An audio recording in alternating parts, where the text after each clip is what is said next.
Hello दोस्तों, नमस्कार। मैं रंजीत, आपका channel RK horror story Hindi channel में स्वागत है। अगर ये कहानी आप लोगों को अच्छा लगे तो लाइक, सब्सक्राइब, शेयर और कमेंट जरूर करें। धन्यवाद दोस्तों। बिना देर किए चलते हैं कहानी की ओर।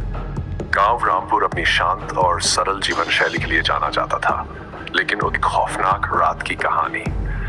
गांव रामपुर अपनी शांत और सरल जीवन शैली के लिए जाना जाता था, लेकिन उस गांव के पास मौजूद एक पुराना हवेली चंद्र भवन लोगों के लिए खौफ और रहस्य का दूसरा नाम बन चुकी थी। 30 साल पहले की एक घटना ने इस हवेली को डर और मौत का पर्याय बना दिया था। हवेली का अतीत। चंद्र भवन हवेली कभी गांव के सबसे रईस परिवार रायचंदों का घर हुआ करती थी। परिवार के मुखिया ठाकुर रणवीर सिन्हा रायचंद अपनी पत्नी कमला और बेटी सुषमा के साथ वहां रहते थे। हवेली में हर समय खुशियों का माहौल रहता था, लेकिन एक दिन सब बदल गया। कहते हैं कि सुषमा का किसी अज्ञात कारण से अचानक देहांत हो गया। लोगों ने उसे अंतिम बार हवेली के बगीचे में खेलते हुए देखा था, लेकिन उसकी लाश हवेली की छत पर मिली। उसका चेहरा इतना विकृत हो चुका था कि कोई उसे पहचान नहीं पा रहा था।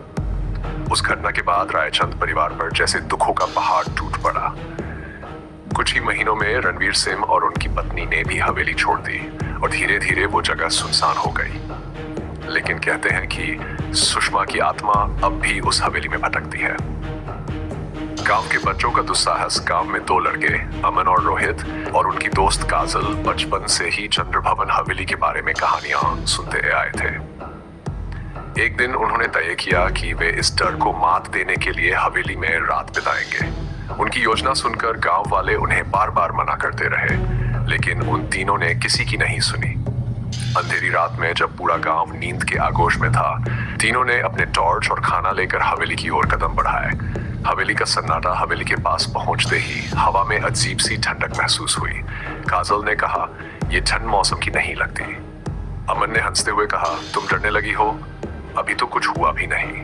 उन्होंने धीरे से भारी दरवाजा खोला, जो जोरदार आवाज के साथ चमड़ाया।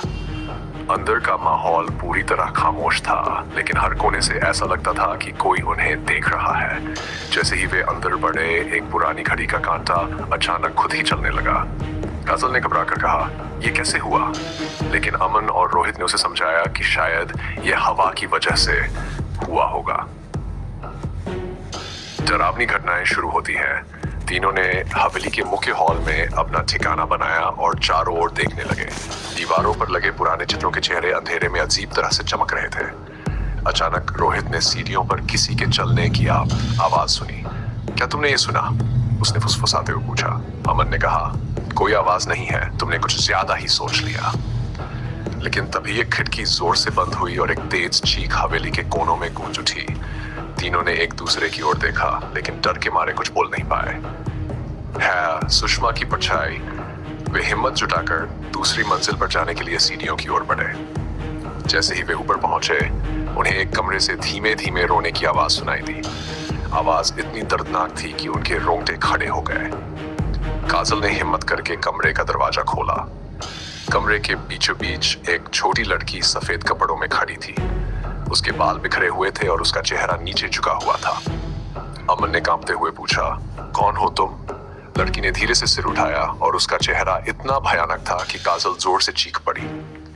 उसकी आंखें गड्ढों की तरह खाली थी और उसके चेहरे पर खून के निशान थे। "मुझे यहां से जाने दो," उसने धीमी डरावनी आवाज में कहा।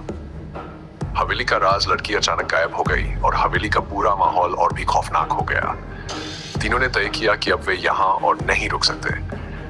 लेकिन जैसे ही वे बाहर जाने के लिए मुड़े, दरवाजे खुद ब खुद बंद हो गए। अचानक दीवार पर लगा एक पुराना आईना चमकने लगा। उसमें सुषमा का चेहरा दिख रहा था। उसने कहा, "मेरे माता पिता ने मेरे साथ धोखा किया। उन्होंने मुझे इस हवेली में मरने के लिए छोड़ दिया।" उसकी आवाज गुस्से और दुख से भरी हुई थी। "अब हर कोई जो इस हवेली में आएगा, वही दर्द महसूस करेगा जो मैंने किया।" भागने की कोशिश। तीनों दरवाजा खोलने की कोशिश की, लेकिन दरवाजा टस से मस नहीं हुआ। हवेली के कोनों से अजीब अजीब आकृतियां उभरने लगी। सुषमा की हंसी गूंजने लगी और उनके कानों में चुभने लगी। आखिरकार रोहित ने अपनी टॉर्च फेंकते हुए जोर से चिल्लाया, "हमें जाने दो, हमने कुछ नहीं किया।" सुषमा की आत्मा अचानक शांत हो गई। उसने कहा, "अगर तुम मेरे लिए इंसाफ करोगे तो मैं तुम्हें जाने दूंगी।" हवेली का भेद खुलता है। तीनों ने किसी तरह गांव लौटकर बड़े बुजुर्गों से इस बारे में पूछा। धीरे धीरे सच्चाई सामने आई कि सुषमा की मौत एक हादसा नहीं थी। उसके पिता ने किसी पारिवारिक झगड़े के कारण उसे जानबूझकर मारा था और उसकी लाश छिपा दी थी। तीनों ने मिलकर पुलिस को इसके सबूत दिए, जो हवेली के तहखाने में छुपे हुए थे। रणवीर सिन्हा को गिरफ्तार किया गया और सुषमा की आत्मा को शांति मिल गई। लेकिन गांव में यह कहानी आज भी डर और रोमांच का विषय बनी हुई है। कहते हैं जिसने भी उस हवेली में कदम रखा, उसकी आत्मा को सुषमा के दर्द का एहसास जरूर हुआ। चंद्रभवन आज भी वहां खड़ा है, लेकिन कोई भी उसके पास जाने की हिम्मत नहीं करता।